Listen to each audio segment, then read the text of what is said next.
यहाँ पे मैंने आपके सामने एक रिवर्सिबल हीट इंजन रख दिया जो हाई टेम्परेचर रिजर्वायर TH से हीट लेता है, QH कुछ वर्क करता है और बाकी हीट QL रिजेक्ट करवा देता है at low temperature reservoir TL। तो इसके लिए मैंने क्लॉजियस इनइक्वालिटी प्रूव करनी है, integral del Q by T equal to 0।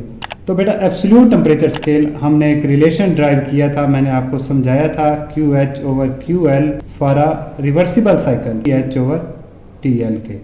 अब ये रिवर्सिबल हीट इंजन है, इसको आप कार्नोट हीट इंजन समझ लीजिए। तो इसको मैं थोड़ा सा रीअरेंज करता हूँ, QH over TH is equal to QL over TL। इसको मैं इधर ले आता हूँ। इसको अगर समेशन फॉर्म में लिखना चाहूँ तो मैं इसको लिख सकता हूँ integral Q over T is equal to 0। अब ये साइक्लिक डिवाइस यानी ये बार बार ये ऑपरेशन रिपीट करेगा अपना, इसलिए मैंने इंटेग्रल के साइन के ऊपर एक सर्कल का निशान डाल दिया और डेल Q बाई टी के जितना जहाँ जहाँ हीट ट्रांसफ़र हो रहा है, जैसे यहाँ पे हो रहा है QH हीट ट्रांसफ़र हो रही है एट टेम्परेचर TH, यहाँ पे QL हीट ट्रांसफ़र हो रहा है at TL for a reversible cycle.